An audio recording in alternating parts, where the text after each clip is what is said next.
আল্লাহ তাআলা যুবকদেরকে আলাদাভাবে গুরুত্ব দিয়েছেন। আল্লাহ পাক রব্বুল আলামিন ইরশাদ করেন, উলাইকা কাতাবা ফি কুলুবিহিমুল ঈমান ওয়া আইয়াদাহুম বিরূহিম মিন।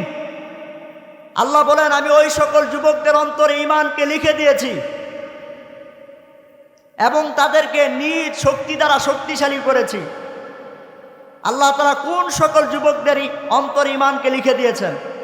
বলে ওই সকল যুবক যারা তাদের যৌবন অবস্থায় আল্লাহর প্রতি ঈমান এনেছে, যারা তাদের যৌবন অবস্থায় নামাজ আদায় করেছে, যারা তাদের যৌবনকে ইসলামের কাজে ব্যয় করেছে, আল্লাহ তাআলা ওই সকল যুবকদের অন্তরে ঈমানকে লিখে দিয়েছে।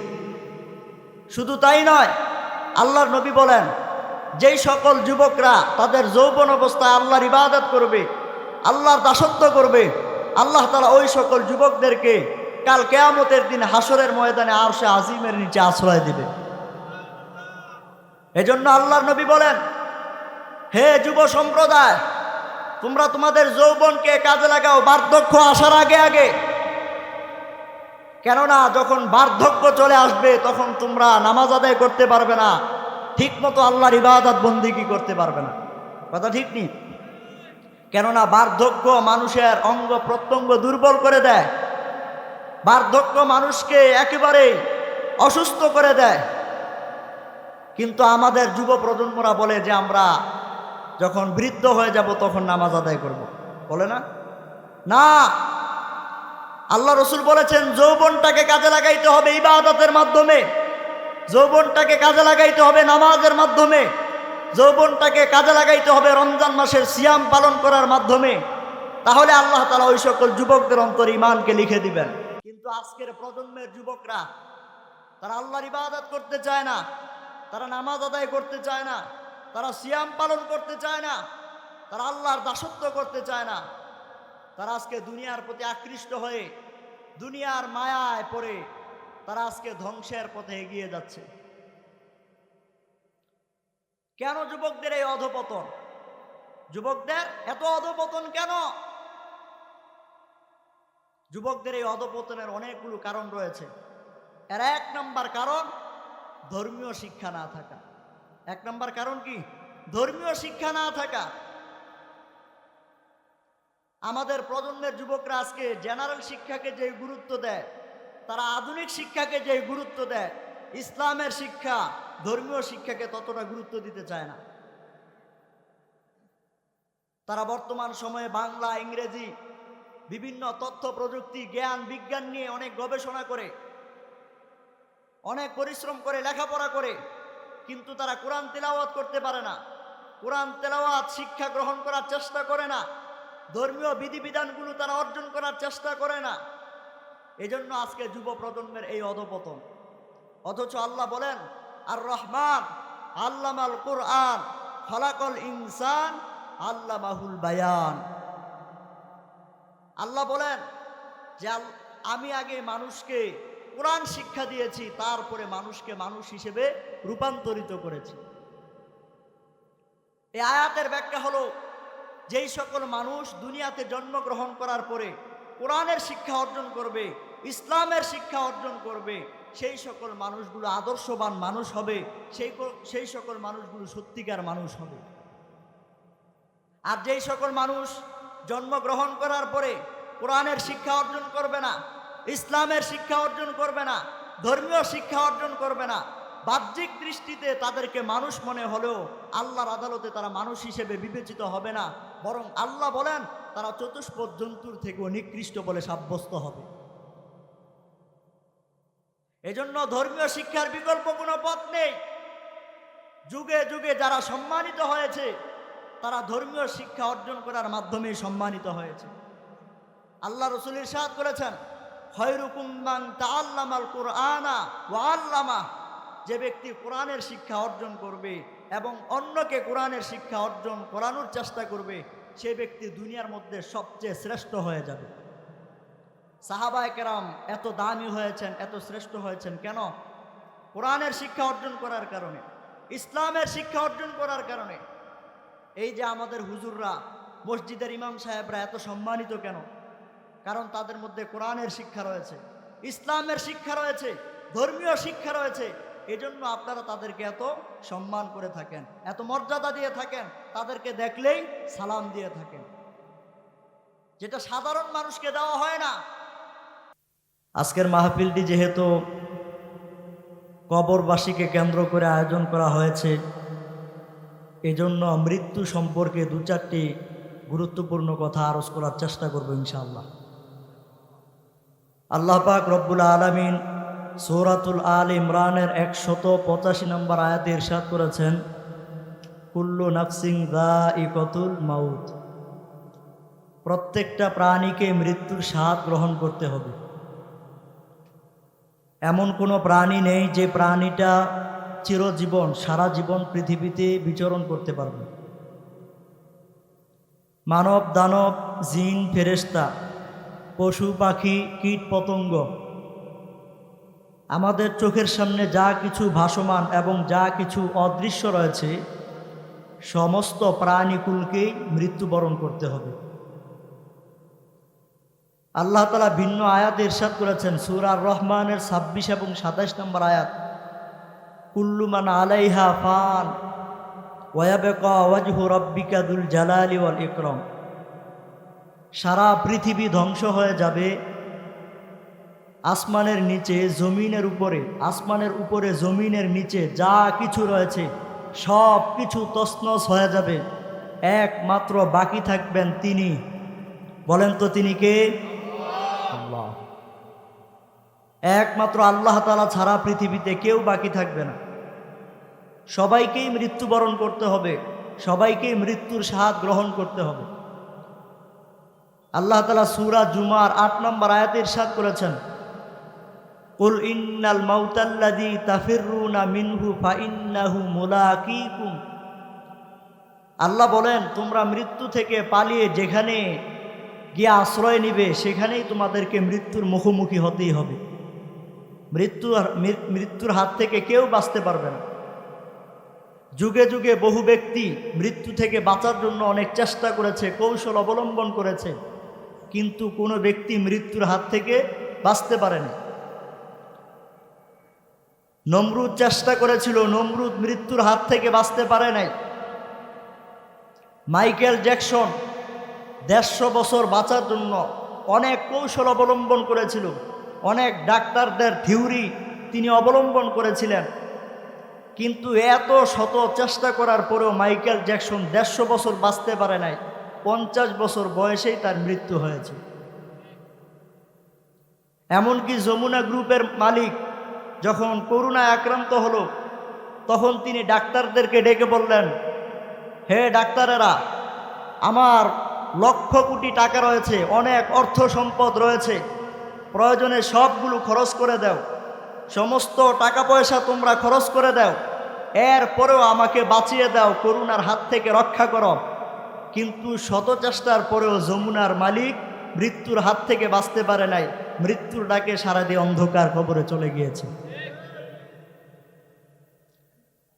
সুতরাং আমরা বুঝতে পারলাম যে প্রভাব প্রতিপত্তি আমাদেরকে মৃত্যুর হাত থেকে রক্ষা করতে পারবে না। অর্থ সম্পদ আমাদেরকে মৃত্যুর হাত থেকে বাঁচার সুযোগ দিবে না। এমনকি সেলিব্রিটি জনপ্রিয়তাও আমাদেরকে মৃত্যুর হাত থেকে বাঁচাইতে পারবে না। সবাইকেই মৃত্যুবরণ করতে হবে। এজন্য আল্লাহ তাআলা ইরশাদ করেছেন, আইনামা তাকুনু ইউদরিকুমুল মাউতু ওয়ালাউ কুনতুম ফি বুরুজিম মুশাইয়াদা। আল্লাহ পাক বলেন, হে গোলাম, তোমরা মৃত্যুর হাত থেকে বাঁচার জন্য যত কৌশল অবলম্বন করবে, যত চেষ্টা করবে, তোমরা মৃত্যুর হাত থেকে কেউ বাঁচতে পারবে না। মৃত্যুর হাত থেকে বাঁচার জন্য যদি তোমরা আসমানে গিয়ে আশ্রয় গ্রহণ করো, তোমাদেরকে আসমানে মৃত্যুবরণ করতে হবে। যদি জমিনের নিচে গিয়ে আশ্রয় গ্রহণ করো, তোমাদেরকে জমিনের নিচে মৃত্যুবরণ করতে হবে। মৃত্যুর হাত থেকে তোমরা কেউ বাঁচতে পারবে না। বিশ্বের মধ্যে সুপার পাওয়ার ফেরাউন, মৃত্যুর হাত থেকে বাঁচার জন্য কত চেষ্টা করলেন, কত কৌশল অবলম্বন করলেন। এরপরও ফেরাউন মৃত্যুর হাত থেকে বাঁচতে পারে নাই। আল্লাহ পাক রব্বুল আলামিন যখন ফেরাউনকে নদীর মধ্যে নিক্ষেপ করলেন, নদীর পানি যখন ফেরাউনকে চতুর্দিক থেকে গ্রাস করে নিল, ফেরাউন যখন বুঝতে পারলেন আমার আর বাঁচার সুযোগ নাই, ফেরাউন তখন আল্লাহর কাছে আরজি পেশ করলেন, হে দয়ার মালিক, আমাকে আরেকটি বার সুযোগ দাও, আমি মৃত্যু বরণ করতে চাই না, আমি অন্ধকার কবরে যেতে চাই না, আমাকে বাঁচায়া দাও, এই সাগরের পানি থেকে আমাকে রক্ষা করে দাও। কিন্তু শত চেষ্টা করার পরও ফেরাউন নদীর হাত থেকে বাঁচতে পারে নাই। আল্লাহ পাক ডেকে বললেন, এরে ফেরাউন, মূসা নবী তোমাকে বহুবার দিনের দাওয়াত দিয়েছে, বহুবার ধর্মের দাওয়াত দিয়েছে, কিন্তু তুমি মূসা নবীর দিনের দাওয়াত গ্রহণ করো নাই, মূসা নবীর ধর্মের দাওয়াত গ্রহণ করো নাই, বরং তুমি মূসা নবীর বিরুদ্ধে অবস্থান গ্রহণ করেছ, মূসা নবীকে হত্যা করার চেষ্টা করেছ, ষড়যন্ত্র করেছ। এখন তোমার বেঁচে থাকার কোনো সুযোগ নাই, তুমি মৃত্যুর জন্য তৈরি হয়ে যাও, তোমার মৃত্যু নির্ধারণ হয়ে গেছে। ফেরাউন এত চেষ্টা করলেন, এরপরেও মৃত্যুর হাত থেকে বাঁচতে পারেন নাই। ফেরাউনের মতো এত বড় প্রতাপশালী ব্যক্তি এত শত চেষ্টা করেও মৃত্যুর হাত থেকে বাঁচতে পারেন নাই। সে জায়গায় আমি আর আপনি যত চেষ্টা করি, যত সাধনা করি, যত কৌশল অবলম্বন করি না কেন, আমি আর আপনিও মৃত্যুর হাত থেকে বাঁচতে পারবো না। তবে এই মৃত্যুটা কারো জন্য হবে সহজ, আবার এই মৃত্যু কারো জন্য হবে কঠিন। যেই ব্যক্তি ইমানদার হবে, যেই ব্যক্তি আল্লাহর গোলামি করবে, নামাজ আদায় করবে, তাদের জন্য মৃত্যুটা হবে সহজ। আর যেই ব্যক্তি বেঈমান হবে, আল্লাহর ইবাদত করবে না, নামাজ আদায় করবে না, তাদের জন্য মৃত্যুটা হবে কঠিন। কথা ঠিক নেই? আল্লাহর নবী বলেন, যখন কোনো মুমিন ব্যক্তির মৃত্যুর সময় ঘনিয়ে আসবে, তখন আল্লাহ তাআলা আজরাইলকে হুকুম দিবেন, এরে আজরাইল, ওই মুমিন ব্যক্তির জান কবজ করে নিয়ে আসো, তার মৃত্যুর পরোয়ানা জারি হয়ে গেছে। আজরাইল তখন সুসজ্জিত হয়ে সুন্দর চেহারা নিয়ে মুমিন ব্যক্তির সামনে হাজির হয়ে যাবে। 70,000 ফেরেশতা মুমিন ব্যক্তির চতুর্দিক থেকে সারিবদ্ধ হয়ে বসে পড়বে। এরপরে একদল ফেরেশতা মুমিন ব্যক্তির সামনে জান্নাতকে উপস্থাপন করবেন। মুমিন ব্যক্তি জান্নাতের নাজ নেয়ামতগুলো দেখতে পাবেন, স্বর্ণরৌপ্য দ্বারা নির্মিত জান্নাতের প্রাসাদগুলো দেখতে পাবেন। মুমিন ব্যক্তি দেখতে পাবেন জান্নাতের হুরে গেলমানরা তাকে আহ্বান করতেছে জান্নাতের দিকে। অন্যদিকে আরেক দল ফেরেশতা ওই মুমিন ব্যক্তিকে জান্নাতের সুসংবাদ দিতে থাকবেন। এমন দৃশ্যগুলো দেখার পরে মুমিন ব্যক্তির আত্মাটা বের হওয়ার জন্য পাগল পারা হয়ে যাবে, আনন্দে আত্মহারা হয়ে যাবে। তখন মালাকুল মউত আজরাইল ফেরেশতা তখন মুমিন ব্যক্তির আত্মাটাকে সম্বোধন করে বলবেন, হে পবিত্র আত্মা, তুমি তোমার রবের সন্তুষ্টির দিকে বের হয়ে আসো, তুমি তোমার চিরস্থায়ী বসবাসকারী জান্নাতের দিকে বের হয়ে আসো। তখন বলার সাথে সাথে মুমিন ব্যক্তির আত্মাটা পানির মতো অনায়াসে বের হয়ে আসবে। এরপরে মালাকুল মউত ফেরেশতা মুমিন ব্যক্তির আত্মাটাকে মিশকের ঘ্রাণ দ্বারা সুসজ্জিত সুগন্ধযুক্ত কাপড়ের মধ্যে আবৃত করে আসমানের দিকে রওনা হয়ে যাবেন। প্রথম আসমানে যাওয়ার পরে আসমানের ফেরেশতারা জিজ্ঞেস করবেন, তোমাদের পরিচয় কি, তোমাদের পরিচয় দাও। মৃত্যুর ফেরেশতারা জবাব দিয়ে বলবে, আমরা মুমিন ব্যক্তির জান কবজকারী, আমরা অমুক মুমিন ব্যক্তির জান কবজ করে নিয়ে এসেছি, আমাদের জন্য প্রথম আসমানের দরজা ওপেন করে দাও। মালাকুল মউত যখন তাদের পরিচয় দিবে, সাথে সাথে প্রথম আসমানের দরজা ওপেন করে দেওয়া হবে। এভাবে একের পর এক সপ্তম আসমান পর্যন্ত ফেরেশতারা চলে যাবে। সপ্তম আসমানে যাওয়ার পর আল্লাহ তাআলা গায়বী আওয়াজ দিয়ে বলবেন, এর মৃত্যুর ফেরেশতা, আমার এই মুমিন বান্দার আমলনামাগুলো ইল্লিনের মধ্যে লিপিবদ্ধ করে নাও।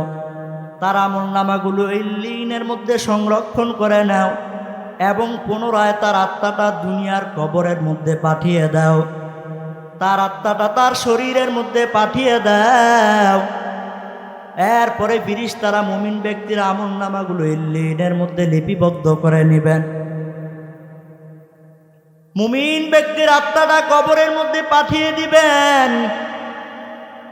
এরপরে মুমিন ব্যক্তির কবরে দুইজন ফেরেশতা হাজির। দুইজন ফেরেশতা মুমিন ব্যক্তির কবরে আসার পরে তাকে তিনটি প্রশ্ন করবে। এক নাম্বার প্রশ্ন করবে, মার রব্বুকা, তোমার রবের পরিচয় দাও। দুই নাম্বার প্রশ্ন করবে, তোমার ধর্মের পরিচয় দাও। তিন নাম্বার প্রশ্ন করবে, তোমার রহমাতুল্লিল আলামিনের পরিচয় দাও। এই তিনটি প্রশ্ন করার পরে মুমিন ব্যক্তি জবাব দিয়ে বলবে, রব্বি আল্লাহ, আমার রব হলেন আল্লাহ, আমার ধর্মের নাম হলো ইসলাম, আমার নবীর নাম হলো মুহাম্মাদুর রাসূলুল্লাহ। মুমিন ব্যক্তি যখন তিনটি প্রশ্নের জবাব দিয়ে দিবেন, আল্লাহ তাআলা গায়বী আওয়াজ দিয়ে বলবেন, এরে কবরের ফেরেশতা, আমার মুমিন বান্দাকে আর প্রশ্ন করার প্রয়োজন নাই, তাকে আর ডিস্টার্ব দেওয়ার প্রয়োজন নাই। তার কবরটাকে জান্নাতের সাথে সম্পর্ক করা দাও। তার কবরের মধ্যে জান্নাতের বিছানা বিছায়া দাও। জান্নাতের সমস্ত নাজ নেয়ামতগুলো তার কবরের মধ্যে ভরপুর করে দাও। এরপরে মুমিন ব্যক্তির কবরের মধ্যে জান্নাতের বিছানা বিছায়া দেওয়া হবে। মুমিন ব্যক্তি কবরের মধ্যে কিয়ামত পর্যন্ত ঘুমায়া থাকবে, জান্নাতের নাজ নেয়ামতগুলো ভোগ করবে, ডিস্টার্ব দেওয়ার মতো কেউ থাকবে না। পক্ষান্তরে আল্লাহর নবী বলেন, যখন কোনো নাফরমান ব্যক্তির মৃত্যুর সময় ঘনিয়ে আসবে, আল্লাহ পাক বলবেন, নাফরমান ব্যক্তির জান কবজ করে নিয়ে আসো।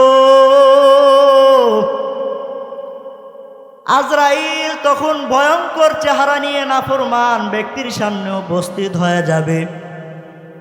70,000 ফেরেশতা নাফরমান ব্যক্তির চতুর্দিক থেকে ব্যারিকেড দিয়ে বসে পড়বে। এরপরে মালাকুল মউত ফেরেশতা নাফরমান ব্যক্তিকে সম্বোধন করে বলবে, হে নাফরমান ব্যক্তির আত্মা, তুমি তোমার রবের অসন্তুষ্টির দিকে বের হয়ে আসো, তুমি জাহান্নামের দিকে বের হয়ে আসো। তখন জাহান্নামের ফেরেশতারা তার চোখের সামনে জাহান্নামকে উপস্থাপন করবে। জাহান্নামের ভয়ঙ্কর আযাবগুলো তার সামনে তুলে ধরবে। সাপ বিচ্ছুগুলো তার চোখের সামনে উপস্থাপন করবে। এমন দৃশ্যগুলো দেখার পর নাফরমান ব্যক্তির আত্মাটা পাগল পারা হয়ে যাবে, শরীরের এদিক সেদিক পালিয়ে যাওয়ার চেষ্টা করবে। কিন্তু নাফরমান ব্যক্তির আত্মাটা শরীর থেকে পালিয়ে যেতে পারবে না, শরীরের এদিক সেদিক ছুটাছুটি আরম্ভ করবে। তখন আজরাইল নাফরমান ব্যক্তির রূহটাকে খপ করে ধরবেন, এরপরে টেনে হেঁচড়ে বের করে নিয়ে আসবেন। যার ফলে আপনারা দেখবেন কত নাফরমান ব্যক্তির মৃত্যুর সময় চোখ উল্টায়া যায়, কত নাফরমান ব্যক্তির রগ ছিঁড়ে যায়, কত নাফরমান ব্যক্তি মৃত্যুর সময় পায়খানা পেশাব করে দেয়। মৃত্যুর যন্ত্রণা সহ্য করতে পারে না, মৃত্যুর কষ্টগুলো নাফরমান ব্যক্তি সহ্য করতে পারে না। নাফরমান ব্যক্তি হাউমাউ করে কান্না করবে, কিন্তু কোনো উপায় থাকবে না। আজরাইল নাফরমান ব্যক্তির রূহটাকে কবজ করে নেবেন। এরপরে দুর্গন্ধযুক্ত একটা কাপড়ের মধ্যে আবৃত করে আসমানের দিকে রওনা হয়ে যাবেন। আসমানের নিকট যাওয়ার পরে আসমানের ফেরেশতারা জিজ্ঞেস করবে, তোমাদের পরিচয় দাও। মৃত্যুর ফেরেশতারা জবাব দিয়ে বলবে, আমরা নাফরমান ব্যক্তির জান কবজকারী ফেরেশতা, আমাদের জন্য প্রথম আসমানের দরজা ওপেন করে দাও। কিন্তু আসমানের দরজা ওপেন করা হবে না। আসমানের ফেরেশতারা বলবে, নাফরমান ব্যক্তির জন্য প্রথম আসমানের দরজা ওপেন করা হবে না, বরং তার জন্য 7 জমিনের নিচে সিজ্জিনের মধ্যে জায়গা করা হয়েছে। বরং তোমরা নাফরমান ব্যক্তিকে 7 জমিনের নিচে নিয়ে যাও, সেখানে তার জন্য জায়গা করা হয়েছে। মৃত্যুর ফেরেশতারা নাফরমান ব্যক্তিকে 7 জমিনের নিচে জাহান্নামের উপরে নিয়ে যাবে। এরপরে আল্লাহ তাআলা গায়বী আওয়াজ দিয়ে বলবে, ও মৃত্যুর ফেরেশতারা, তোমরাই নাফরমান ব্যক্তির আমলনামাগুলো, গুনাহগুলো সিজ্জিনের মধ্যে লিপিবদ্ধ করে নাও এবং তাকে দুনিয়ার কবরের মধ্যে পাঠিয়ে দাও। নাফরমান ব্যক্তির আমলনামাগুলো সিজ্জিনের মধ্যে সংরক্ষণ করে নেওয়া হবে। নাফরমান ব্যক্তিকে অন্ধকার কবরে পাঠিয়ে দেওয়া হবে, তার আত্মাটা দুনিয়ার কবরে পাঠিয়ে দেওয়া হবে। নাফরমান ব্যক্তির কবরে 2 জন ফেরেশতা হাজির হয়ে যাবে। নাফরমান ব্যক্তিকেও 3টি প্রশ্ন করা হবে। 1 নাম্বার প্রশ্ন করা হবে, তুমি তোমার রবের পরিচয় দাও। 2 নাম্বার প্রশ্ন করা হবে, তুমি তোমার ধর্মের পরিচয় দাও। 3 নাম্বার প্রশ্ন করা হবে, তুমি তোমার নবীর পরিচয় দাও। কিন্তু নাফরমান ব্যক্তি জবাব দিতে পারবে না। নাফরমান ব্যক্তি বলবে, আমি আমার রবের পরিচয় জানি না, আমি আমার ধর্মের পরিচয় জানি না, আমি আমার নবীর পরিচয় জানি না। তখন আল্লাহ তাআলা গায়বী আওয়াজ দিয়ে বলবে, এরে কবরের ফেরেশতা, এই নাফরমান ব্যক্তিকে জাহান্নামের সাথে সম্পর্ক করে দাও, জাহান্নামের আগুনগুলো তার কবরের মধ্যে জ্বালিয়ে দাও, জাহান্নামের অন্ধকার কবরের সাপ বিচ্ছুগুলো তার কবরের মধ্যে ভরপুর করে দাও। অন্যদিকে আল্লাহ তাআলা মাটিকে হুকুম দিয়ে বলবেন, এরে কবরের মাটি, এই নাফরমান ব্যক্তিকে 2 পার্শ্ব থেকে জোরে জোরে চাপ দাও। আল্লাহর হুকুম পাওয়ার পরে ওই কবরের মাটি জাহান্নামী ব্যক্তিকে, নাফরমান ব্যক্তিকে 2 পার্শ্ব থেকে চাপ দেওয়া শুরু করবে। চাপের কারণে পাঁজরের হাড়গুলো ভেঙে চুরমার হয়ে যাবে। নাফরমান ব্যক্তি শুধু কান্নার আওয়াজ দিবে, কিন্তু তার কান্না সহ্য করার মতো কেউ থাকবে না, তার কান্না শ্রবণ করার মতো কেউ থাকবে না, তাকে সান্ত্বনা দেওয়ার মতো কেউ থাকবে না। ওই অন্ধকার কবরে যদি নাফরমান ব্যক্তির কোনো বন্ধু হয়ে থাকে, সেটা হবে একমাত্র আল্লাহ তাআলা। আল্লাহ তাআলা ছাড়া কোনো বন্ধু থাকবে না ওই দিন। নাফরমান ব্যক্তিকে কিয়ামত পর্যন্ত কবরের আযাব দেওয়া হবে, শাস্তি দেওয়া হবে। যদি নাফরমান ব্যক্তি ঈমান এনে থাকে, যদি সে ঈমানদার অবস্থায় মৃত্যুবরণ করে, তাহলে কোনো এক সময় তাকে জান্নাত দেওয়া হবে। কিন্তু নাফরমান ব্যক্তি যদি বেঈমান হয়ে থাকে, তার মধ্যে যদি ঈমান না থাকে, তাহলে কশ্চিনকালেও তাকে জান্নাত দেওয়া হবে না। এজন্য আমাদেরকে মৃত্যুর কথা বেশি বেশি স্মরণ করতে হবে। আপনারা একটু আপনাদের ডানে বামে তাকিয়ে দেখেন, আপনাদের এলাকায় কত মানুষ দুনিয়াতে জীবিত ছিল, আজকে তারা অনেকেই নাই, আছে না? কত মুরব্বী আপনাদের এলাকায় ছিল, তারা আজকে জীবিত নাই। এর পরের সিরিয়ালটা কিন্তু আপনাদের হবে। একটা সময় এমন আসবে, আপনিও এই জমিনের মধ্যে জীবিত থাকবেন না, আপনাকেও মৃত্যুর ডাকে সাড়া দিয়ে অন্ধকার কবরে চলে যেতে হবে। এজন্য মৃত্যুর কথা স্মরণ করতে হবে, মৃত্যুর ভয় অন্তরে তৈরি করতে হবে। আল্লাহ তাআলা আমাদেরকে যে বিধানগুলো দিয়েছেন, সেই বিধানগুলো পরিপূর্ণভাবে বাস্তবায়ন করতে হবে। এই যে সামনে মাহে রমাদান আসতেছে, ইবাদত করার সুবর্ণ একটা সুযোগ, কথা ঠিক না? আল্লাহ পাক রব্বুল আলামিন এই মাহে রমাদানকে কেন্দ্র করে পবিত্র কোরআনে ইরশাদ করেছেন, ইয়া আইয়ুহাল্লাযীনা আমানু কুতিবা আলাইকুমুস সিয়াম কামা কুতিবা আলাল্লাযীনা মিন ক্বাবলিকুম লাআল্লাকুম তাত্তাকুন। আল্লাহ বলেন, হে ঈমানদারগণ, তোমাদের উপর মাহে রমাদানকে ফরজ করা হয়েছে যেমনইভাবে তোমাদের পূর্ববর্তী লোকদের উপরে রোজা ফরজ করা হয়েছে। এখন প্রশ্ন করতে পারেন যে হুজুর, আমাদের উপর এই রোজা কেন ফরজ করা হয়েছে? প্রশ্ন হতে পারে না? আল্লাহ তাআলা জবাব দিয়েছেন, লাআল্লাকুম তাত্তাকুন, তোমাদের উপর মাহে রমাদান এজন্য ফরজ করা হয়েছে যেন তোমরা তাকওয়া অর্জন করতে পারো, যেন তোমরা মুত্তাকি হতে পারো, যেন তোমরা বেশি বেশি ইবাদত করতে পারো। এজন্য রমজান মাস হলো ইবাদতের মাস, তাকওয়া অর্জনের মাস। এই মাসটাকে আমাদেরকে কাজে লাগাইতে হবে, বেশি বেশি ইবাদত করতে হবে, 5 ওয়াক্ত নামাজ আদায় করতে হবে, আল্লাহর বিধানগুলো পরিপূর্ণভাবে বাস্তবায়ন করতে হবে। যদি আমরা আল্লাহর বিধানগুলো ঠিকমতো আদায় করতে পারি, মাহে রমাদানের সিয়ামগুলো পরিপূর্ণভাবে রাখতে পারি, তাহলে আল্লাহর রাসূল বলেন, আস-সাওমু লি ওয়া আনা আজিজি বিহি, আল্লাহ তাআলা নিজ হাতে তাদেরকে প্রতিদান দিবেন। যে ব্যক্তি মাহে রমাদানে, রমজান মাসে রোজা রাখবে, এই রমজানের প্রতিদান স্বয়ং কে দিবে? আল্লাহ তাআলা।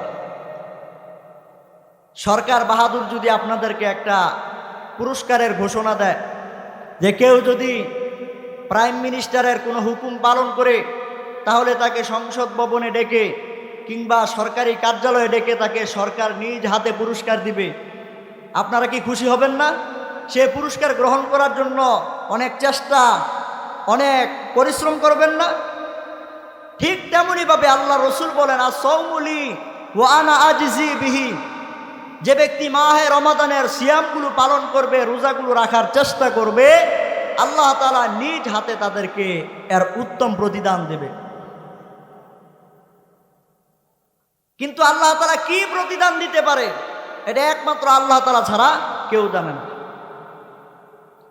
এজন্য রোজা, রমজান মাসের সিয়ামগুলো আমাদেরকে পালন করতে হবে, এর বিকল্প কোনো পথ নেই। আমি আমার যুবক ভাইদেরকে লক্ষ্য করে বলতে চাই, আপনারা একটা কমিটমেন্ট গ্রহণ করুন যে আমরা মাহে রমাদানের সিয়ামগুলো পালন করব, রমজান মাসের রোজাগুলো সম্পূর্ণভাবে আদায় করার চেষ্টা করব। তাহলে আপনাদের এই সিয়াম, আপনাদের এই রোজা আল্লাহ তাআলার কাছে সবচেয়ে বেশি গ্রহণযোগ্য বলে বিবেচিত হবে। এজন্য আমাদের যুব প্রজন্ম ধ্বংস হওয়ার অন্যতম একটা কারণ হলো ধর্মীয় শিক্ষা না থাকা। বর্তমান যুবকদের অধপতনের ধ্বংসের 2 নাম্বার কারণ হলো মোবাইলের প্রতি আসক্ত হওয়া। কিসের প্রতি আসক্ত হওয়া? মোবাইলের প্রতি আসক্ত হওয়া। আমাদের প্রজন্মের যুবকরা আজকে টাচ মোবাইলকে এতটা আপন মনে করে, অন্য কোনো বস্তুকেও ততটা আপন মনে করে না তারা, কথা ঠিক নেই? আজকের প্রজন্মের যুবকরা মোবাইলের প্রতি বেশি আকৃষ্ট হয়ে গেছে। তারা সারাদিন ফেসবুক, ইউটিউব, টিকটক এই সমস্ত অ্যাপগুলোর মধ্যে পড়ে থাকে, সারাদিন মোবাইলের দিকে তাকিয়ে থাকে, সারাদিন তারা মোবাইল নিয়ে ব্যস্ত থাকে। অথচ চক্ষু বিশেষজ্ঞরা বলেছেন, যে সকল ব্যক্তি সারাদিন মোবাইলের দিকে তাকিয়ে থাকবে, যারা অতিরিক্ত মোবাইলের স্ক্রিনের দিকে তাকিয়ে থাকবে, তাদের চোখের জ্যোতি নষ্ট হয়ে যাবে, এমনকি তারা অদূর ভবিষ্যতে অন্ধ হয়ে যেতে পারে, তাদের স্মৃতিশক্তি নষ্ট হয়ে যেতে পারে, ব্রেন দুর্বল হয়ে যেতে পারে, মনোযোগ নষ্ট হয়ে যেতে পারে। আর যেই সকল যুবকরা মোবাইল থেকে হেডফোন ব্যবহার করে কানের মধ্যে, সেই সকল যুবকদের কান বয়রা হয়ে যেতে পারে, তাদের কানের শ্রবণ শক্তি নষ্ট হয়ে যেতে পারে। কিন্তু এরপরেও আমাদের প্রজন্মের যুবকেরা মোবাইলের প্রতি অতিমাত্রায় আসক্ত হয়ে আছে। এই মোবাইলের নেশায় পড়ে যুব প্রজন্ম তাদের লেখাপড়া ধ্বংস করেছে। এই মোবাইলের নেশায় পড়ে বর্তমান যুব প্রজন্ম তাদের ক্যারিয়ার ধ্বংস করেছে। এই মোবাইলের নেশায় পড়ে বর্তমান প্রজন্ম তাদের ভবিষ্যৎ, ফিউচার, লাইফ স্টাইল সব কিছু বরবাদ করে দিয়েছে। এই মোবাইল তাদেরকে আখেরাত থেকে বরবাদ করে দিয়েছে। আজকে তারা সারাদিন মোবাইলের প্রতি আসক্ত হয়ে আছে, তারা মোবাইল ছাড়া কিছুই বোঝে না। কথা ঠিক নেই? বর্তমান প্রজন্ম ধ্বংস হওয়ার 3 নাম্বার কারণ হলো অপ্রয়োজনীয় খেলাধুলা, অবৈধ খেলাধুলা, যেমন ফ্রি ফায়ার, পাবজি, ক্যারাম খেলা। এই সমস্ত খেলাগুলো আজকের প্রজন্মকে এমনভাবে গ্রাস করে রেখেছে, তারা আজকে অনলাইন গেমিং ছাড়া, ফ্রি ফায়ার, পাবজি ছাড়া অন্য কোনো খেলার প্রতি তেমন আসক্ত নয়। আমরা আগে দেখতাম যে যুবকদেরকে মাঠে ময়দানে দেখতাম, তারা ক্রিকেট খেলতেছে, ফুটবল খেলতেছে, কিন্তু বর্তমান প্রজন্মের যুবকদেরকে মাঠে দেখা যায় না, তাদেরকে ময়দানে দেখা যায় না। এখন আর বর্তমান প্রজন্মের যুবকরা ক্রিকেট খেলায় না, তারা মাঠে ফুটবল খেলায় না, এখন তারা মোবাইলেই ক্রিকেট খেলায়, মোবাইলেই ফুটবল খেলায়, মোবাইলেই ক্যারাম খেলায়। এই মোবাইলের মধ্যেই তারা ফ্রি ফায়ার, পাবজি এই সমস্ত খেলা দিয়ে তারা তাদের সময় নষ্ট করে ফেলতেছে। আপনারা আশ্চর্য হবেন যে বর্তমান সময়ের ছোট ছোট বাচ্চারাও এই ফ্রি ফায়ার, পাবজি থেকে নিরাপদ নয়। আমাদের পিতামাতারা ঘরের মধ্যে মোবাইল আনে, টাচ মোবাইল, আর এই মোবাইল থেকে ছোট ছোট বাচ্চারা অনলাইন থেকে গেম ডাউনলোড করে, ফ্রি ফায়ার, পাবজি এই সমস্ত অ্যাপগুলো ডাউনলোড করে তারা ফ্রি ফায়ার, পাবজির প্রতি আসক্ত হয়ে যাচ্ছে। এই প্রজন্ম ধ্বংস হয়ে যাচ্ছে। এই বাচ্চারা যখন বড় হবে তখন তাদের লেখাপড়ায় মনোযোগ থাকবে না, তারা টিকটক প্রতিবন্ধী হবে, তারা ফ্রি ফায়ার প্রতিবন্ধী হবে, তারা বড় হলে ভালো রেজাল্ট করতে পারবে না, পরীক্ষা দিলে ভালো ফলাফল পাবে না। আর এই সমস্ত বাচ্চারা যখন বড় হবে তখন তারা মা বাবার সাথে বেয়াদবি করবে, মা বাবার সাথে খারাপ আচরণ করবে, এমনকি পিতামাতাকে বৃদ্ধাশ্রমে নিয়ে রেখে আসবে।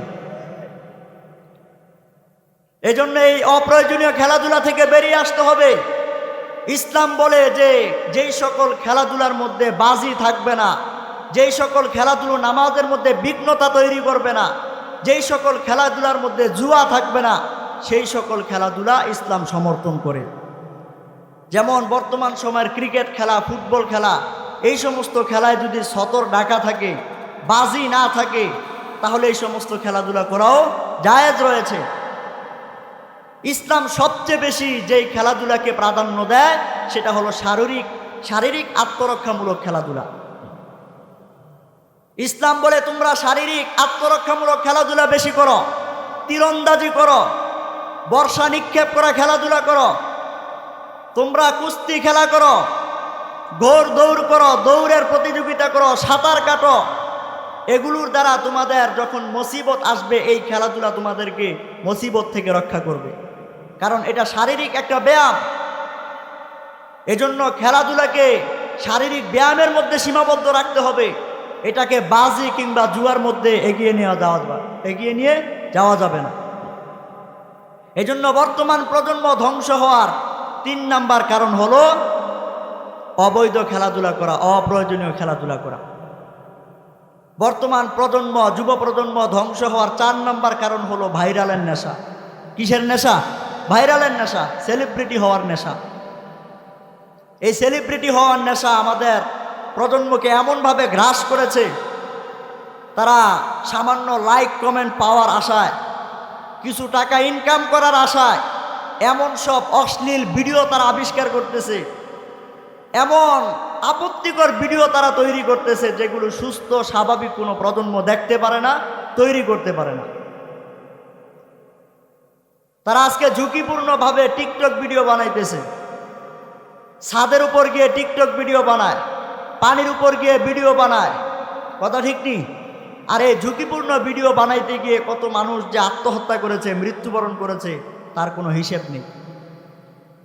এ ভাইরালের নেশা আমাদের প্রজন্মকে ধ্বংস করে দিয়েছে।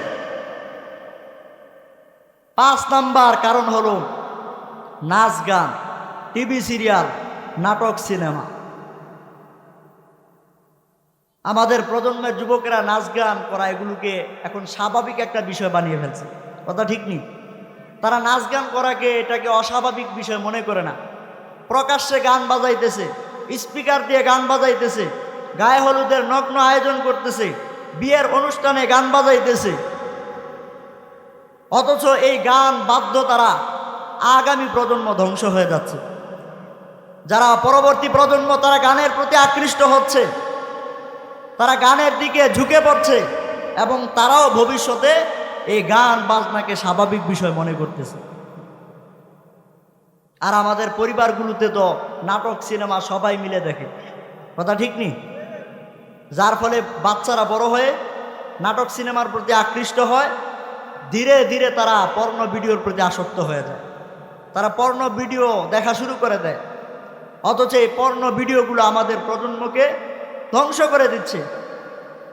এই পর্ন ভিডিও আমাদের প্রজন্মের যৌবন ধ্বংস করে দিচ্ছে, বিয়ে করার আগ্রহ ধ্বংস করে দিচ্ছে, শারীরিক যে দুর্বলতা সেটাকে আরো প্রকট করে তুলছে এই পর্ন ভিডিওগুলো। এই যে বর্তমান যুবকরা পর্ন ভিডিওর প্রতি এত আসক্ত হয়েছে, এর কারণ নাচ গান নাটক সিনেমা এগুলো আমাদের প্রজন্মকে ধ্বংস করে দিচ্ছে। 6 নাম্বার কারণ, যুব প্রজন্ম ধ্বংস হওয়ার 6 নাম্বার কারণ হলো অবৈধ সম্পর্ক। কিসের সম্পর্ক? অবৈধ সম্পর্ক, প্রেম ভালোবাসার সম্পর্ক। আমাদের প্রজন্মের যুবকেরা প্রেম ভালোবাসা করে না, অবৈধভাবে। অথচ ইসলাম বলে যখন তোমার কোনো মেয়ে পছন্দ হবে তখন তুমি তাকে বিবাহ করে নাও, মেয়ের বাড়িতে প্রস্তাব পাঠিয়ে তাকে নিজের বউ হিসেবে কবুল করে নাও। কিন্তু আমাদের প্রজন্মের যুবকেরা বিয়েকে কঠিন করে তুলেছে আর জেনা ব্যভিচারকে সহজ করে নিয়েছে। আর আমাদের সমাজের লোকেরা এই বিয়ে কঠিন করার পেছনে অনবদ্য ভূমিকা পালন করতেছে। কিভাবে?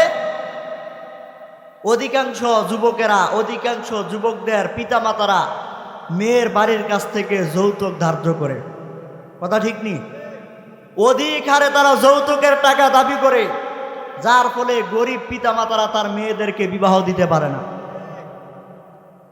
আবার অধিকাংশ অভিভাবকরা তাদের মেয়েদেরকে বিবাহ দেওয়ার ক্ষেত্রে যুবকদের কাছ থেকে অধিক হারে মোটা অঙ্কের দেনমোহর ধার্য করে, যার ফলে যুবকরাও বিবাহ করার সাহস পায় না। এজন্য আমি আপনাদেরকে একটা মেসেজ দিতে চাই, আপনারা যখন আপনাদের ছেলেদেরকে বিবাহ দিবেন তখন মেয়ের বাড়ির কাছ থেকে যৌতুকের টাকা আদায় করবেন না। আর যারা মেয়ের পিতামাতা রয়েছেন, আপনারা কখনো অধিক হারে দেনমোহর ধার্য করে আপনার মেয়েকে বিবাহ দেওয়ার চেষ্টা করবেন না, বরং একজন ছেলের সামর্থ্যের উপর থেকে যতটুক টাকা দেনমোহর ধার্য করলে আপনার মেয়ের সম্মান রক্ষা করা যাবে ততটুক দেনমোহর ধার্য করে আপনি আপনার মেয়েটাকে বিবাহ দেওয়ার চেষ্টা করবেন। যদি আপনারা এমনটা না করেন তাহলে বিয়ে কঠিন হয়ে যাবে, জেনা ব্যভিচার সহজ হয়ে যাবে, আর প্রজন্ম প্রেম ভালোবাসার প্রতি আসক্ত হয়ে যাবে, তারা একের পর এক যৌন চাহিদায় আত্মহারা হয়ে যাবে। আমি আমার প্রজন্মের যুবক ভাইদেরকে বলতে চাই, তোমরা বেপরদা বেগানা নারীদের পেছনে না ঘুরে তোমাদের গুরুত্বপূর্ণ সময়টাকে ক্যারিয়ারের দিকে ফোকাস করো, তোমাদের স্কিল ডেভেলপ করার চেষ্টা করো, টাকা পয়সা উপার্জন করার চেষ্টা করো। যখন তুমি সফল হয়ে যাবে তখন হাজার হাজার সুন্দরী রমণী নারী তোমার পেছনে লাইন দিয়ে দাঁড়িয়ে থাকবে। আর আমি আমার মা বোনদেরকে বলতে চাই, মেয়েদেরকে বলতে চাই, বকাটে ছেলেদের পেছনে না ঘুরে, গাঁজাখুর ইয়াবাখুর ছেলেদের পেছনে না ঘুরে, তাদের সাথে অবৈধ সম্পর্ক না করে তুমি তোমার নিজেকে পর্দার মধ্যে আবৃত করে নাও। নামাজের মাধ্যমে আল্লাহর কাছে দোয়া করো, আল্লাহর কাছে সাহায্য প্রার্থনা করো। আল্লাহ তাআলা তোমার জন্য এমন স্বামীর ব্যবস্থা করে দিবে, এমন ছেলের ব্যবস্থা করে দিবে তুমি কশ্চিনকালেও কল্পনা করতে পারবে না। এজন্য এই অবৈধ সম্পর্ক থেকে বেরিয়ে আসতে হবে। এই অবৈধ সম্পর্কের আরেকটা উদাহরণ হলো খারাপ বন্ধুত্ব। কিছু কিছু যুবক পোলাপাইন থাকে, ছেলেপেলে থাকে অনেক ভালো সভ্য ভদ্র, কিন্তু তারা খারাপ ছেলেদের সাথে মেশার কারণে তারাও খারাপ হয়ে যায়। এজন্য খারাপ ছেলেদের সাথে মেশা থেকে দূরে থাকতে হবে। যেই ছেলেরা বিড়ি পান করে, গাঁজা খায়, ইয়াবা খায়, তাদের সাথে মেশা যাবে না, তাদের সঙ্গ দেওয়া যাবে না। যাদের সঙ্গ দিলে আপনি খারাপ কাজ করতে বাধ্য হবেন, যাদের সঙ্গ দিলে আপনি খারাপ কাজ করতে লজ্জাবোধ করবেন না, তাদের সঙ্গ দেওয়া থেকে বিরত থাকার চেষ্টা করবেন। ওই সকল বন্ধুদেরকে বন্ধু হিসেবে গ্রহণ করবেন যারা বিড়ি, মদ, গাঁজা, ইয়াবা থেকে বিরত রয়েছে। তাদের সাথে বন্ধুত্ব স্থাপন করতে হবে, তাদের সাথে সুসম্পর্ক তৈরি করতে হবে। তাহলে একজন যুবকের লেখাপড়া, কেরিয়ার গঠন করা এবং এমনকি তার লাইফ স্টাইল উন্নত মানের করার জন্য একজন ভালো বন্ধু যথেষ্ট হয়ে যাবে। এটা হলো আমাদের প্রজন্ম ধ্বংস হওয়ার 6 নাম্বার কারণ হলো খারাপ সম্পর্ক, অবৈধ সম্পর্ক। বর্তমান যুব প্রজন্ম ধ্বংস হওয়ার 7 নাম্বার কারণ হলো অবৈধ নেশা জাতীয় খাদ্য সেবন করা। অবৈধ নেশা জাতীয় খাদ্য সেবন করা, যেমন গাঁজা, ইয়াবা, মদ, এইগুলোর প্রতি আসক্ত হয়ে আমাদের প্রজন্মরা কতটুকু ধ্বংস হচ্ছে যে তারা যখন গাঁজার টাকা পায় না তখন তারা সংসারের টাকা চুরি করে। তারা তাদের গাঁজার টাকা মেলানোর জন্য ঘরের আসবাবপত্র চুরি করে বাহিরে বিক্রি করে টাকা ব্যবস্থা করে গাঁজা কিনে এরপরে গাঁজা খায়। কথা ঠিক নেই?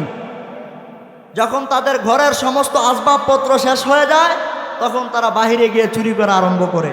মসজিদের মাইক চুরি করে। কথা ঠিক নেই? তারা মসজিদের ঘড়ি চুরি করে, মসজিদের ব্যাটারি চুরি করে, মানুষের কাছ থেকে ছিনতাই করে, মানুষের কাছ থেকে টেন্ডারবাজি করে, চাঁদাবাজি করে, এরপরে তারা তাদের গাঁজার টাকা সংগ্রহ করে গাঁজার সাথে সংযুক্ত হয়, ইয়াবার সাথে সংযুক্ত হয়, মদের সাথে তারা সংযুক্ত হয়ে পড়ে। এই গাঁজা, ইয়াবার নেশাগুলো আমাদের প্রজন্মকে একের পর এক ধ্বংস করে দিচ্ছে। আপনারা প্রকাশ্যে গাঁজার বিরুদ্ধে অবস্থান নিতে হবে। আপনাদের এলাকায় যারা গাঁজার আমদানি করে, রপ্তানি করে, যারা গাঁজা ক্রয় বিক্রয় করে, তাদেরকে প্রকাশ্যে বয়কট করে রাষ্ট্রীয় আইনে সুপর্দ করে দিবেন, আইনের হাতে তাদেরকে গ্রেপ্তার করিয়ে দিবেন। তাহলে আপনাদের আগামী প্রজন্ম এই নেশাজাতীয় খাদ্য থেকে বাঁচতে পারবে। বর্তমান প্রজন্ম ধ্বংস হওয়ার 8 নাম্বার কারণ হলো দুনিয়ার মোহে ফ্যান্টাসি করা। দুনিয়ার মোহে ফ্যান্টাসি করা। ফ্যান্টাসি মানে কি? ফ্যান্টাসি মানে হলো কল্পনার জগতে বাস করা, স্বপ্নের জগতে বাস করা। আমাদের যুব প্রজন্ম আজকে স্বপ্নের জগতে বাস করে। অনেকে বড় ডাক্তার হওয়ার স্বপ্ন দেখে, ইঞ্জিনিয়ার হওয়ার স্বপ্ন দেখে, কিন্তু বাস্তবে এর জন্য যে পরিশ্রম করতে হয়, এর জন্য যে সাধনা করতে হয়, আমাদের প্রজন্ম সেই পরিশ্রম, সেই সাধনা করতে প্রস্তুত নয়। তারা কল্পনা করে ঠিক, তারা সাংবাদিক, সাহিত্যিক, প্রফেসর, ডাক্তার, ইঞ্জিনিয়ার, অনেক বড় বিজ্ঞ, অনেক কিছু হওয়ার অনেক স্বপ্ন দেখে, অনেক পরিকল্পনা করে, কিন্তু এর জন্য যেই চেষ্টা করতে হয়, সাধনা করতে হয়, আমাদের প্রজন্মরা সেই চেষ্টা সাধনা করতে প্রস্তুত নয়। এজন্য তাদের স্বপ্ন স্বপ্নই থেকে যায়, তাদের স্বপ্ন কখনো বাস্তবে রূপ নেয় না। এটাকে বলা হয় ফ্যান্টাসি। ফ্যান্টাসির আরেকটা উদাহরণ হলো মন যা চায় সেটাই বাস্তবায়ন করা, নিজের নফস অনুযায়ী নিজেকে পরিচালনা করা, নিজের নফস অনুযায়ী নিজেকে পরিচালনা করা। একজন যুবকের মদ খেতে মন চেয়েছে, সে মদ খাচ্ছে। খারাপ বন্ধুদের সঙ্গ দিতে মন চেয়েছে, এজন্য খারাপ বন্ধুদের সঙ্গ দিচ্ছে। এভাবে মন যা চায় সেটা বাস্তবায়ন করার নামই হলো ফ্যান্টাসি। বর্তমান প্রজন্ম ধ্বংস হওয়ার 9 নাম্বার কারণ হলো নৈতিক আদর্শ না থাকা, আল্লাহর রসুলের আদর্শ না থাকা। আমাদের প্রজন্মরা আজকে বিজাতীয় কালচার গ্রহণ করে নিয়েছে। তারা ইহুদি খ্রিস্টানদের কালচার নিজেদের মধ্যে গ্রহণ করে নিয়েছে। পশ্চিমা কালচারগুলো আমদানি করে তারা মুসলিম সমাজের মধ্যে বাস্তবায়ন করেছে, যার ফলে আজকের প্রজন্ম একের পর এক ইহুদি খ্রিস্টানদের আদর্শের দিকে ঝুঁকে পড়ছে। আজকের প্রজন্মের যুবকেরা আল্লাহ রসুলকে অনুসরণ করতে চায় না, আল্লাহ রসুলকে আইকন হিসেবে গ্রহণ করতে চায় না। তারা মেসি, নেইমার, রোনালদো, এমবাপ্পেকে আদর্শ হিসেবে গ্রহণ করে নিয়েছে, যার ফলে মেসি, নেইমাররা যেই রকম চুলের কাটিং দেয়, আমাদের প্রজন্মের যুবকেরাও সেই রকম চুলের কাটিং দেয়। মেসি, নেইমাররা যেই কাপড় পরিধান করে, যেই পোশাক পরে, যে জার্সি পরে আমাদের প্রজন্মের যুবকেরাও সেই পোশাক পরে, সেই জার্সি পরিধান করে। ইহুদি খ্রিস্টানরা যেই কালচার গ্রহণ করে, আমাদের প্রজন্মরাও সেটাকে গ্রহণ করে নিয়েছে আধুনিক ফ্যাশন মনে করে। তারা ইহুদি খ্রিস্টানদের কালচারকে আধুনিক ফ্যাশন মনে করে, অথচ আল্লাহ রসুলের আদর্শ হচ্ছে বর্তমান সময়ের সবচেয়ে আধুনিক ফ্যাশন। এই ফ্যাশন অতীত আধুনিক ফ্যাশন ছিল, বর্তমানেও আল্লাহ রসুলের আদর্শ আধুনিক ফ্যাশন রয়েছে। কিয়ামত পর্যন্ত আল্লাহ রসুলের এই আদর্শ আধুনিক ফ্যাশন হিসেবে বিবেচিত হবে। আল্লাহ রসুলের আদর্শের বিকল্প কোনো পথ নেই। এজন্য আল্লাহ রসুলের আদর্শ গ্রহণ করতে হবে, আল্লাহ রসুলের আদর্শ নিজের শরীরের মধ্যে বাস্তবায়ন করতে হবে। তাহলে আমাদের প্রজন্ম ধ্বংসের হাত থেকে রক্ষা পাবে, আমাদের প্রজন্ম সম্মানিত হবে, তারা দুনিয়া এবং আখিরাতে জান্নাতের মেহমান হিসেবে আল্লাহ তাআলা তাদেরকে কবুল করবে। এই পশ্চিমাদের একটা কালচার রয়েছে, সেটা হলো ডেমোক্রেসি। কি ডেমোক্রেসি? গণতন্ত্র। গণতন্ত্র মানে হলো জনগণের আইন। কার আইন? জনগণের আইন। অর্থাৎ জনগণ যে আইন করবে, যে আইন প্রণয়ন করবে, সে আইন অনুপাতে রাষ্ট্র পরিচালিত হবে, সে আইন অনুপাতে রাষ্ট্র পরিচালনা করা হবে। কিন্তু জনগণ সরাসরি এ আইন প্রণয়ন করে না, তারা নির্বাচনের মাধ্যমে, ভোটাভুটির মাধ্যমে এমপি নির্বাচন করে, আর সেই এমপিরা নির্বাচিত হয়ে এমপি হয়ে সংসদ ভবনে গিয়ে তারা নিজেদের আইন তৈরি করে, নিজেদের মন গড়া আইন তৈরি করে, যেটা কোরআনের সাথে সাংঘর্ষিক, ইসলামের সাথে সাংঘর্ষিক। আল্লাহ বলেন, ইনিল হুকমু ইল্লা লিল্লাহ, এই জমিন একমাত্র আল্লাহর, এই জমিনে বিধান চলবে একমাত্র কার? আল্লাহর। আল্লাহর বিধান ছাড়া, আল্লাহর আইন ছাড়া এই জমিনে কোনো মানব রচিত আইন চলতে পারে না, মানব রচিত কোনো আইন চলতে দেওয়া হতে পারে না। কিন্তু আমাদের এমপি সাহেবরা, মন্ত্রী সাহেবরা সংসদ ভবনে বসে নিজেদের মন গড়া আইন তৈরি করতেছে। কথা ঠিক নেই? এই যে আপনারা হ্যাঁ ভোট দিয়েছেন এবারে নির্বাচনে, এই হ্যাঁ ভোটের মাধ্যমে তারা সংবিধান প্রণয়ন করবে। কথা ঠিক না? তারা সংবিধান প্রণয়ন করবে, অথচ মুসলমানদের জন্য আল কোরআন ওই সংবিধান হিসেবে যথেষ্ট।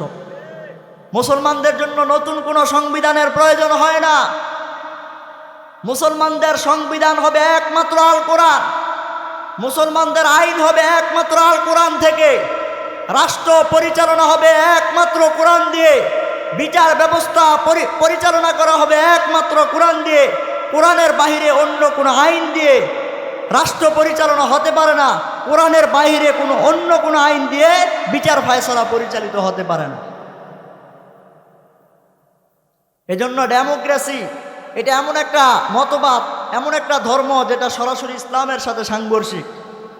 কিন্তু দুঃখের বিষয় হলো আমাদের অনেক হুজুররা এই ডেমোক্রেসি দিয়ে, গণতন্ত্র দিয়ে ইসলাম প্রতিষ্ঠা করার দিবাস্বপ্ন দেখে। তারা মনে করে এটা দিয়ে ইসলাম কায়েম করে ফেলবে।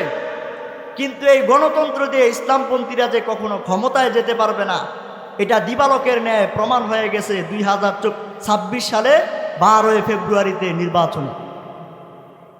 আমরা সবাই জানি একজন জনপ্রিয় বড় একজন আলেম আল্লামা মামুনুল হক সাহেব, তিনি ঢাকা মোহাম্মদপুর 13 আসন থেকে নির্বাচনে দাঁড়িয়েছিলেন, কিন্তু বিপুল পরিমাণ ভোট পেয়েছিলেন তিনি। তার অনেক জনপ্রিয়তা ছিল, সমস্ত জনগণ, মোহাম্মদপুরের জনগণ মামুনুল হক সাহেবকে সমর্থন দিয়েছিলেন। শত ভোট পাওয়ার পরে, হাজার ভোট পাওয়ার পরেও তাকে এমপি হিসেবে নির্বাচন করতে দেওয়া হয়নি, এমপি হিসেবে তাকে গ্রহণ করা হয়নি। এর কারণ হলো এটা গণতন্ত্রের একটা মেকানিজম, গণতন্ত্রের একটা ষড়যন্ত্র। এই গণতন্ত্র চায় না যে আল্লামা মামুনুল হক ক্ষমতায় গিয়ে ক্ষমতার মসনদে ইসলামের কথা বলুক। কারণ তারা জানে যে আল্লামা মামুনুল হক সাহেব যদি ক্ষমতায় যায়, আল্লামা মামুনুল হক সাহেব যদি সংসদে যায়, তাহলে সমস্ত গণতন্ত্রদের ঘুম হারাম করে দিবে, পশ্চিমাদের ঘুম হারাম করে দিবে। এজন্য তারা ষড়যন্ত্র করে, চক্রান্ত করে আল্লামা মামুনুল হক সাহেবকে পরাজিত করে ফেলেছে। আমরা দোয়া করি, এখনো পর্যন্ত তার চেষ্টা প্রচেষ্টা অব্যাহত রয়েছে। আল্লাহ তাআলা তার চেষ্টা প্রচেষ্টাকে কবুল করুক, সকলে বলেন আমিন। তো যেটা বলতেছিলাম যে ডেমোক্রেসি দিয়ে, গণতন্ত্র দিয়ে কখনো ইসলাম প্রতিষ্ঠা করা সম্ভব নয়। আমি আমার আলেম সমাজদেরকে লক্ষ্য করে বলতে চাই, হে প্রিয় আলেম সমাজ, আপনারা নির্বাচনকে কেন্দ্র করে যেমনিভাবে মানুষের ধারে ধারে গিয়েছেন, যেমনিভাবে আপনারা নির্বাচনী প্রচারণা করেছেন, ঠিক তেমনিভাবে আপনারা দাওয়াতের বিধানগুলো নিয়ে, শরীয়তের বিধানগুলো নিয়ে, খেলাফতের কথাগুলো নিয়ে মানুষের ধারে ধারে যান, মানুষের কাছে খেলাফতের পয়গামগুলো পৌঁছিয়ে দেন, শরীয়তের প্রয়োজনীয়তাগুলো তাদের সামনে উপস্থাপন করেন। তাহলে আগামী 5 বছর অপেক্ষা করা লাগবে না, বরং 1 বছরের মাথায় পুরা বাংলাদেশের মানচিত্র পরিবর্তন হয়ে যাবে ইনশাআল্লাহ। এটা আমি আমার আলেম সমাজকে লক্ষ্য করে বলতে চেয়েছি। আপনারা আমাদেরকে নিয়ে ইবাদত গ্রহণ করার চেষ্টা করুন, আমাদেরকে প্রশিক্ষণ দেওয়ার চেষ্টা করুন, তাহলে বাংলাদেশের মাটিতে একটা প্রজন্ম তৈরি হবে, সেই প্রজন্ম জিহাদের মাধ্যমে আল্লাহর এই জমিনে খেলাফতের রাজত্ব কায়েম করবে।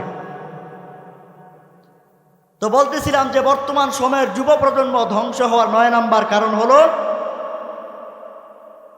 ইহুদি খ্রিস্টানদের কালচার গ্রহণ করে নেওয়া, বিজাতীয় কালচার গ্রহণ করে নেওয়া। 10 নাম্বার কারণ হলো পূর্বপুরুষদের যে ইতিহাস, মুসলিম যুবকদের যে ইতিহাস, সেগুলো না জানা। আমাদের প্রজন্মের যুবকেরা পূর্বপুরুষদের ইতিহাস জানে না, তারা সালাউদ্দিন আইয়ুবের ইতিহাস জানে না, মোহাম্মদ বিন কাসিমের ইতিহাস জানে না, তারা তারেক বিন জিয়াদের ইতিহাস জানে না, রুকনুদ্দিন বাইবার্সের ইতিহাস জানে না। যার ফলে আজকের যুবকেরা যেই চেতনা নিয়ে ময়দানে কাজ করার দরকার, সেই চেতনা তাদের মধ্যে উদ্দীপনা তৈরি হয় না। আমাদেরকে আমাদের পূর্বপুরুষদের ইতিহাস অধ্যয়ন করতে হবে, আমাদের পূর্বপুরুষদের ইতিহাস আমাদের মধ্যে বাস্তবায়ন করতে হবে, তাহলে আমাদের এই জমিনে খেলাফত সহজে আসবে। সারা পৃথিবীতে যত মতবাদ রয়েছে, ইসলাম ধর্ম ব্যতীত যত ধর্ম রয়েছে, যত সংস্কৃতি রয়েছে, সেগুলো প্রতিহত করা সম্ভব হবে একমাত্র আমাদের পূর্বপুরুষদের সিস্টেম অনুযায়ী, তাদের দেখানো পথ অনুযায়ী জিহাদ ফি সাবিলিল্লাহর মাধ্যমে।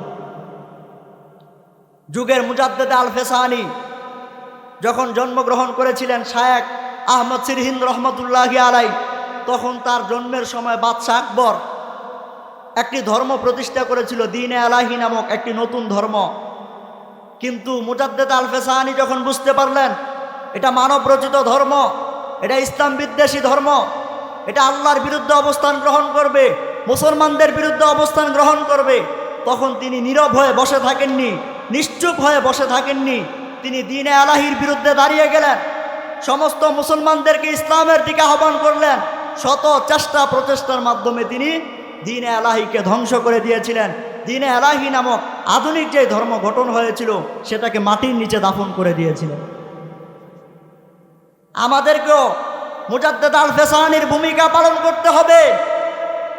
বর্তমান সময়ের যত আধুনিক মতবাদ রয়েছে, গণতন্ত্র, সমাজতন্ত্র, রাজতন্ত্র, জাতীয়তাবাদ, যত মতবাদ রয়েছে, সমস্ত মতবাদ ধ্বংস করে দেওয়ার জন্য আমাদেরকে জীবন দিয়ে লড়াই করতে হবে। আমরা দেখতে পাচ্ছি আমাদের প্রজন্ম আবার তৈরি হচ্ছে। এই প্রজন্ম আল্লাহর জমিনে খেলাফতের রাজত্ব কায়েম করতে, ইসলামের রাজত্ব কায়েম করতে, আল কোরআনের রাজত্ব কায়েম করতে এই প্রজন্মের যুবকরা রক্ত দিতে প্রস্তুত রয়েছে ইনশাআল্লাহ। এবং তারা সেটার জন্য নিজেদেরকে মানসিকভাবে তৈরি করছে, কিন্তু তাদেরকে গাইডলাইন দেওয়ার জন্য, তাদেরকে নেতৃত্ব দেওয়ার জন্য সঠিক কোনো নেতৃত্ব খুঁজে পাচ্ছে না। জন্য আমাদের প্রজন্মকে তৈরি করতে হবে, আমাদের প্রজন্মকে দাওয়াতের মাধ্যমে ইসলামের দিকে আহ্বান করতে হবে। তাহলে এই প্রজন্ম যখন একটা ইউনিটির মাধ্যমে চলে আসবে, একটা সাংগঠনিক প্রক্রিয়া চলে আসবে, তখন সঠিক নেতৃত্বের মাধ্যমে এই জমিনে খেলাফত বাস্তবায়ন হবে, এই জমিনে শরিয়াহ বাস্তবায়ন হবে, এই জমিনের মধ্যে আল কোরআনের রাজত্ব কায়েম হবে। এই জন্য বলতে চেয়েছিলাম যে আমাদের প্রজন্ম আজকে আল্লাহর ইবাদত করতে চায় না, কথা ঠিক নেই। তারা দাসত্ব করতে চায় না আল্লাহর, তারা আল্লাহর ইবাদত করতে চায় না, নামাজ আদায় করতে চায় না। এর কারণ এই সমস্ত ধ্বংসের কারণগুলো তাদেরকে গ্রাস করে রেখেছে। এই জন্য আমাদের প্রজন্মরা নামাজ আদায় করতে চায়। তো আমাদেরকে বেশি বেশি মৃত্যুর কথা স্মরণ করতে হবে, আল্লাহর ভয় অন্তরে তৈরি করতে হবে, তাহলে আমাদের মৃত্যুটা হবে সহজ। আর যদি আমরা আল্লাহকে স্মরণ না করি, মৃত্যুর কথা স্মরণ না করি, তাহলে আমাদের মৃত্যুটা হবে কঠিন। অথচ হযরত উমর রাদিয়াল্লাহু তাআলা আনহু মৃত্যুর ভয়ে এতটাই কাতর, ঈদের দিন হযরত উমর রাদিয়াল্লাহু তাআলা আনহু একদিন দরজা বন্ধ করে ঘরের ভেতরে কান্নাকাটি আরম্ভ করে দিয়েছে।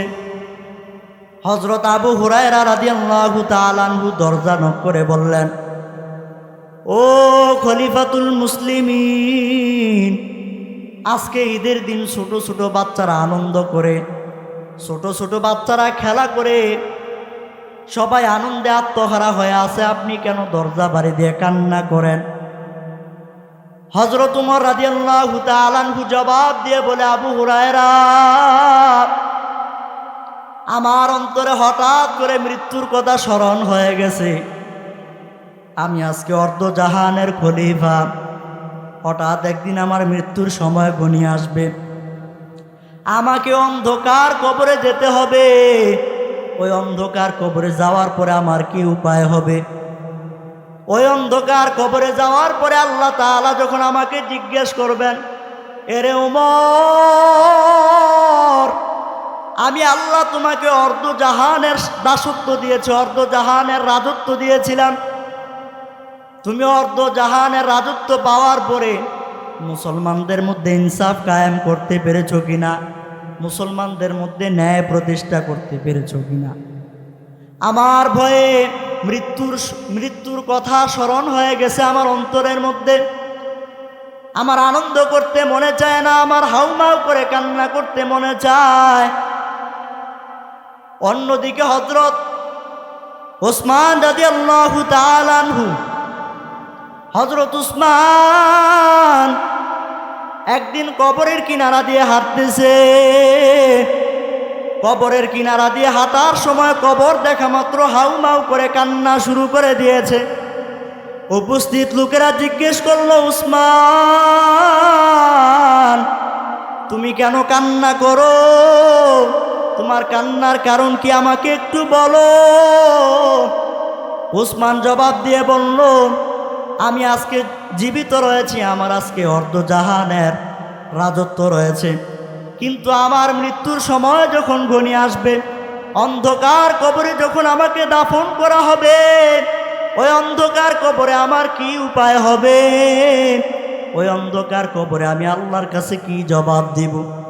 আল্লাহ যদি আমাকে জাহান্নামে দিয়া দেয়, তখন আমার কোনো উপায় থাকবে না, আমার বাঁচার কোনো রাস্তা থাকবে না। এজন্য আপনাদেরকে অনুরোধ করে বলবো, আপনারা নিয়ত করেন, সামনে মাহে রমাদান আসতেছে, রমজান মাসের সিয়ামগুলো ঠিক মতো আদায় করবেন, আল্লাহর ইবাদতগুলো ঠিক মতো পালন করার চেষ্টা করবেন, 5 ওয়াক্ত নামাজ আদায় করবেন, আল্লাহর বিধানগুলো সম্পূর্ণভাবে আদায় করার চেষ্টা করবেন। পারবেন তো ইনশাআল্লাহ? আল্লাহ তাআলা আমাদের সবাইকে আল্লাহর বিধান অনুযায়ী আমল করার তৌফিক দান করুক। সকলে বলেন আমিন।